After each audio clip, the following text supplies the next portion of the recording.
Good morning, General Pant. Are you there? Good morning. Good morning, everyone. Good morning, Mr. Nair. Yeah, good morning, Lieutenant General Pant. Let me, on behalf of the Institute of Contemporary Studies, Bangalore, the Chennai Center for China Studies, and of course my own institute, the Press Institute of India, let me extend to you a very, very warm welcome. Thank you so much for being here, and we are delighted to have you. And of course, the very fact that you have spared time in your busy schedule to spare some time to be with us at this program means a lot to us. So thank you very much. You're welcome. This, incidentally, is the second of a four-part series that the three organizations have set about to do. We started with the curtain raiser called Deciphering China last month, and that also had a session on cybersecurity. And then we thought we would devote an entire two-day program to cybersecurity because it's really so very important. And putting together this particular program, the two-day program, sir, has taken quite a bit of time and effort. And there are a lot of people who have put in hard work for the program, including a team from CyberWiz headed by Suresh Bulusu here. Mr. Heblikar has, of course, been the driving force for this even earlier. So we are delighted that you're here and we look forward to your keynote address. Before you do so, for those of you who might not know Lieutenant General Pant enough, let me briefly introduce him. Lieutenant General Rajesh Pant is an internationally recognized cybersecurity expert who is presently tenanting the prestigious appointment of National Cybersecurity Coordinator at the National Security Council Secretariat of India at the Prime Minister's office.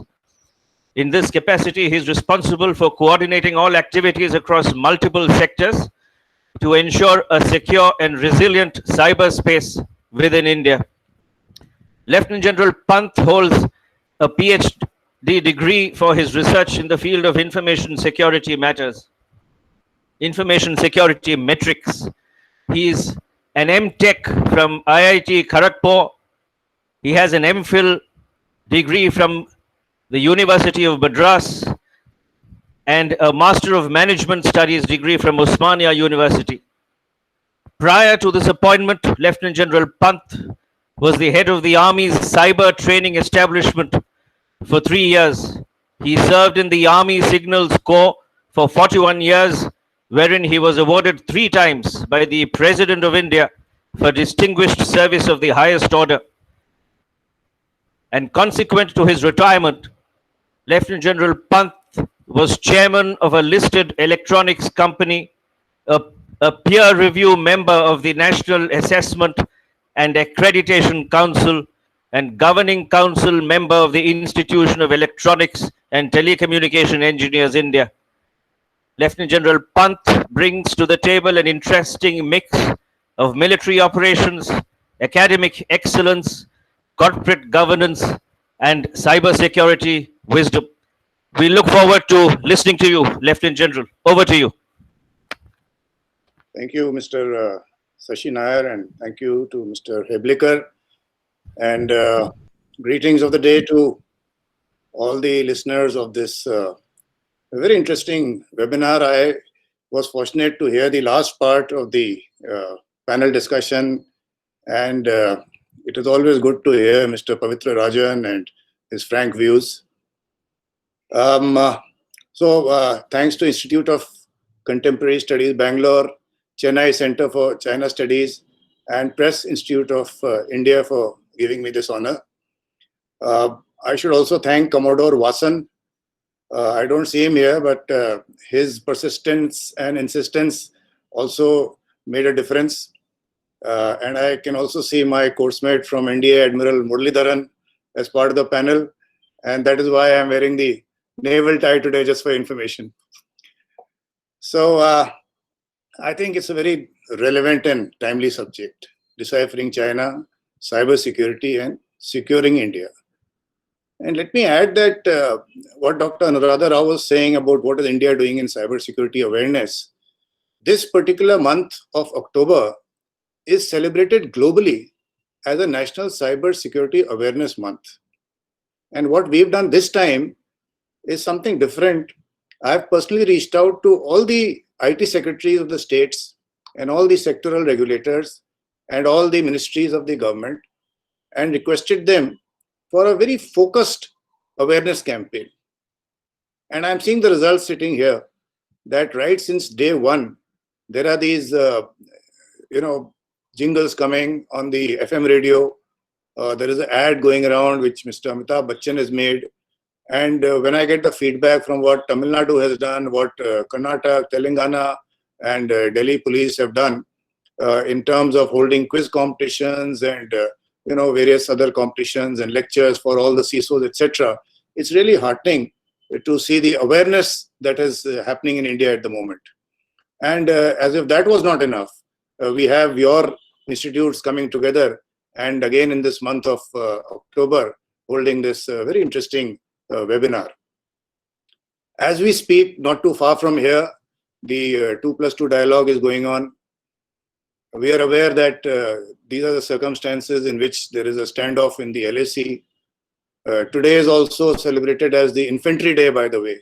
27th of October is the day when, after the raiders came in 1947 in Jammu and Kashmir, the infantry landed and gave them a bloody nose way back. And as we speak, there is also talk of the Quad getting more closer and stronger, and participation of Australia in the Malabar exercise.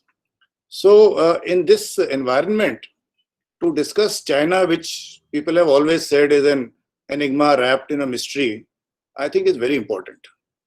Because last 50 years, you and me, with the age that we have seen the world from the bipolar to the unipolar to the multipolar and now back to the bipolar. So from the US, Russia, now to the China. And this geopolitics has had a direct impact on the technological bipolarity.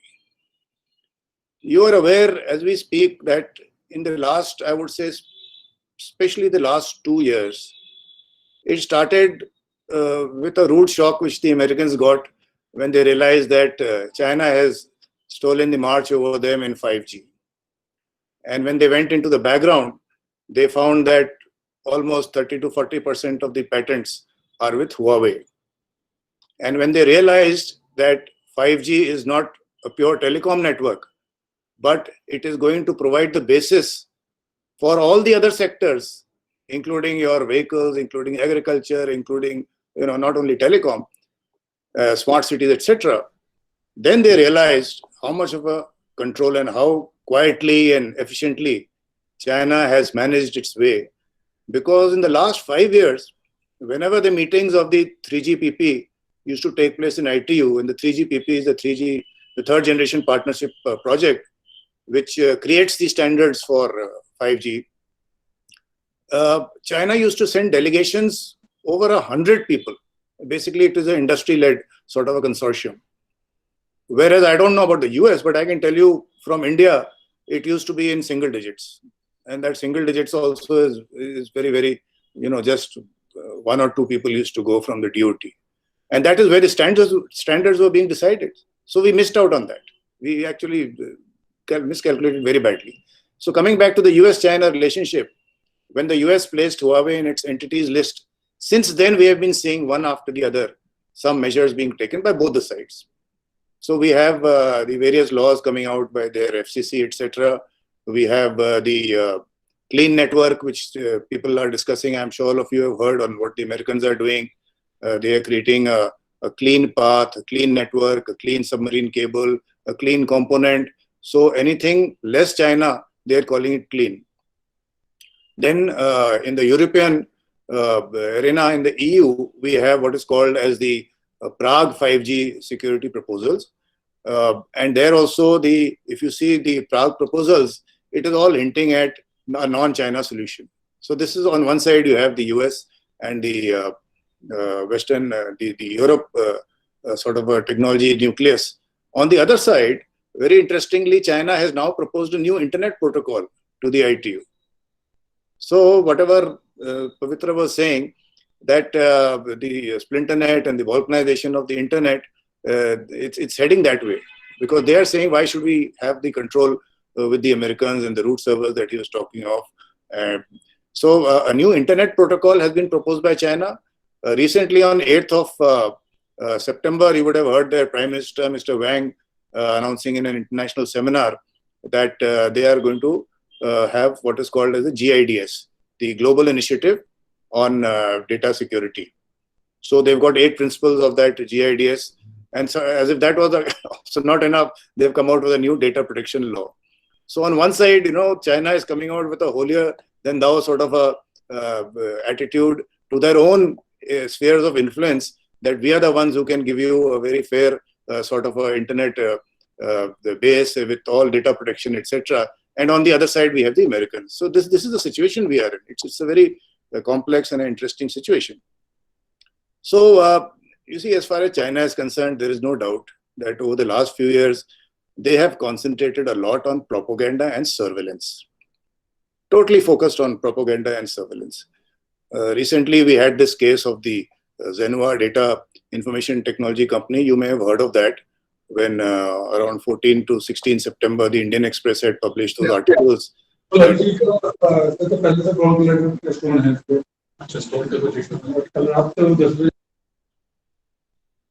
think somebody, I hope it was not the Chinese trying to enter our webinar. So I was talking of the Zenhua Data IT company. The web page of that company says that, it is for the rejuvenation and the revival of China, and their customers are the military, the Chinese military. In the web page, he's saying. So you have these companies, and China always does things in a very smart way. They take advantage of the non-state actors, and through them, they get all the information. And this company, if you see its activities as to how they have put the crawlers in a large number of servers all around the world. And these crawlers have got keywords. And these keywords keep picking up the data.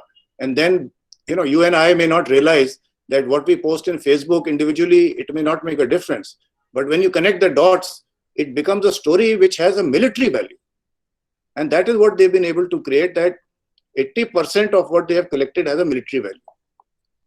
And as if that was not enough, once again, 10 to 20% of the data that they have collected is not from open source. So there is something very funny going on, in the way the Chinese are operating.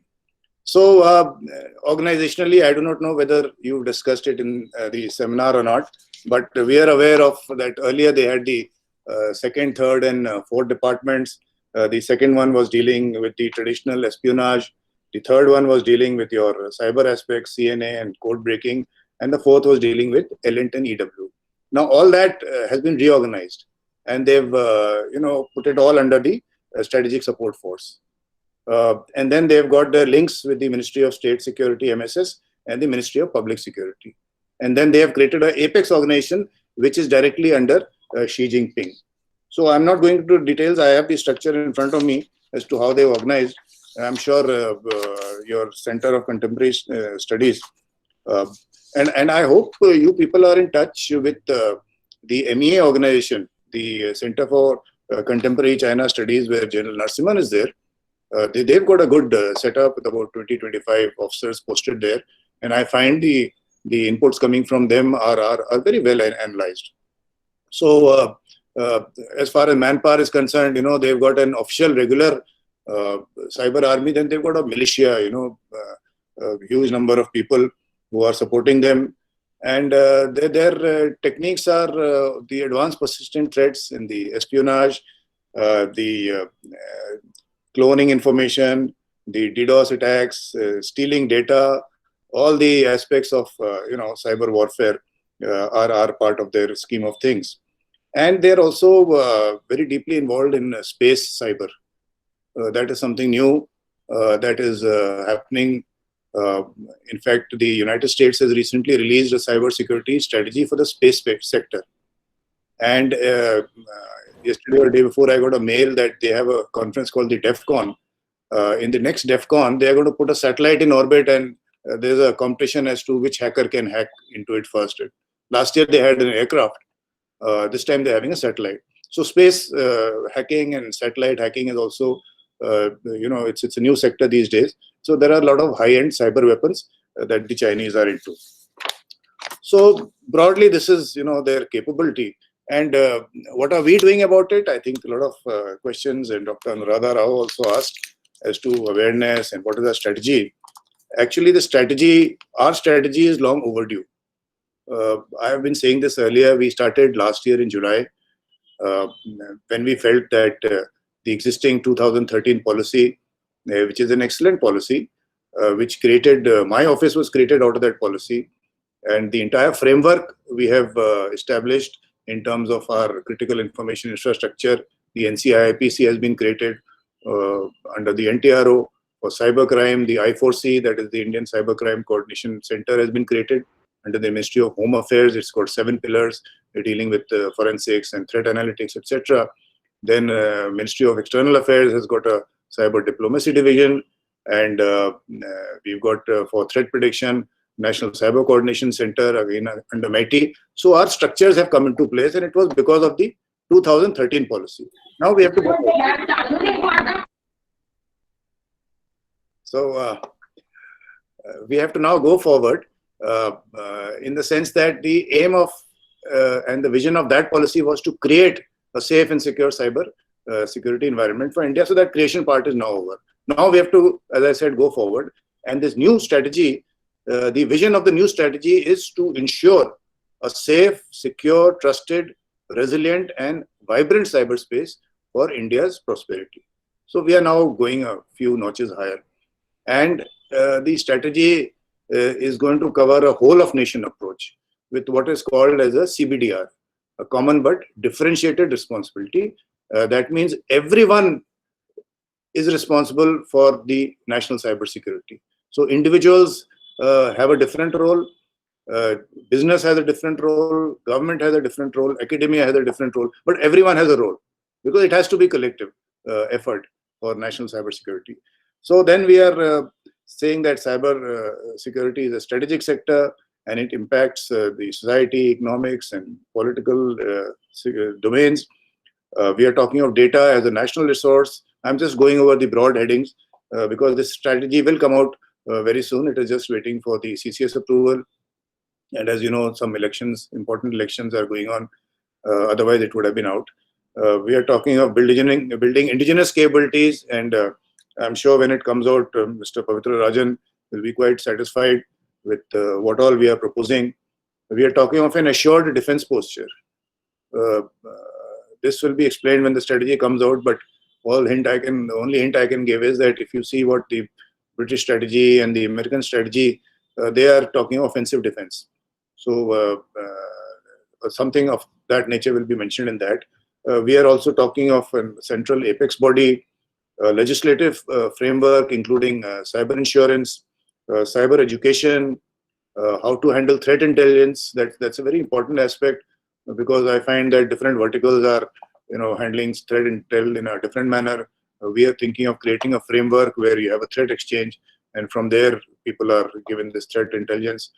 We are also creating our own national malware repository. Some of you may be aware that today, if there is a malware found, then it is reported to a company in Singapore owned by Google, which is called VirusTotal. So all the malware which is there in the country is known to them. So which is not a very happy situation. So we are finding a solution to that and creating it's not an easy task. Then we are also the state and the sectoral CSIRTs, which is like a computer emergency response team. And even I was not aware that there is a patent which has been taken by the Carnegie Mellon University that there can only be one national CERT. So the state response team, I can't call it as a CERT Tamil Nadu or something like that. So it has to be a CSIRT. So that was an education for me also. But what I'm saying is that sectoral and state CERTs, CSIRTs are also coming up. And as I said, some states have gone ahead in that. Then cybercrime is a very, very major aspect. Just last year, we lost 1.24 lakh crores of rupees due to cybercrime. And globally, I was in that Singapore cyber week just last week itself, where one of the leaders of a very responsible nation said that in the first 9 months of this year, the total loss due to cybercrime has been $2 trillion US. Because we are not going into that in this webinar as to what has happened because of the pandemic and how these fraudsters and the mafia gangs and the non-state actors, etc., they've all taken advantage of the situation, and ransomware has become so serious now. You are hearing of Indian companies, Haldiram, and today also I was reading some mithai sweets or something. And hospitals, they know that these people are absolutely heartless criminals. So they are earning a lot of money in this. So this has to be tackled, and that is a separate discussion because I was in Cyber Week of Israel also, where I told them, why don't we come together and at least try and attribute and traceability of these cyber attacks, and if not the IP addresses, because the last IP address is from some server which they've hired. I was telling them, let us trace the money trail at least. Who has paid for that server? That may be an easier way out. So all this discussion is going on. Cybercrime, I can tell you, it's absolutely on the top of our mind. It's a very serious issue. So then we are also in the strategy handling the cyber audit, because presently the system of cyber audit is that there is a cert impaneled auditor which carries out audit, and since the companies pay for that, only the minimum boxes are ticked. So we have recently come out with a minimum cyber audit baseline, that this is something that you will have to do. And the problem is may not be of the bigger companies because they have their own enterprise firewalls and managed security services, but the large number of SMEs who cannot afford cyber security structure, how do they handle it? So these are some of the issues. Then research and development, we are handling their startups, cryptology, international relations. So there are very clear deliverables in this strategy. A large number of deliverables are there, and we've also made an action plan and a funding plan. Because in the last strategy also, it is still an excellent policy, 2013 policy, but there was no action plan and the funding was not mentioned. So we said we want to train 500 to 500,000 cyber skilled workers. So people were not clear as to what level do you want to train them, what will happen after they are trained, where will they go. So that loop was not completed. So all those things that we found were lacking in the previous policy, we have tried our best to overcome that. And if you see the UK's strategy, the last line says that 1.6 billion pounds will be spent over the next 5 years in the implementation of this strategy. Similar thing is there in the Australian strategy, which was released last month. Similar thing is there in the Malaysian strategy, which was released on the 12th. So every strategy, at the end of it, gives an action plan and a funding. So similar thing we have done in our strategy. So I'm as excited as you, all of you, that this strategy comes out and we have a whole of nation approach to tackle the many problems that we're having. So this is how we intend tackling the issue. I started off by speaking about China and what they're up to.